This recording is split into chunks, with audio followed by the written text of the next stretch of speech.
Xayrli kech hammaga. Kuninglar yaxshi o'tdimi? Ishlarimni bitirib, mana uyga kelyapman.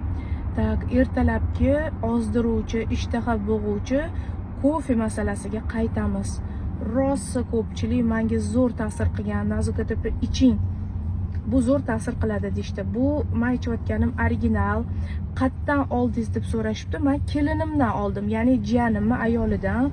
Bir haftada 4 kilo ozgani uchun Nazuka tepa bemalol ichuvering. Ularning singlari sotayotgan ekan, rostdan ham original ekan. Endi hammani organizmi qizlar har xil. Nazuka tepa telefon nomer bering, bizga ham tavsiya qiling deganlar. Menda ozgina taxikardiya bo'ldi. Baribir 25 yosh, 30 yoshlar bilan farqim bor-ku. Men 45 ta bo'lsam, buvi bo'lsam, men ichmaslikka qaror qildim. Sababi ertalabdan kechgacha meni tinimim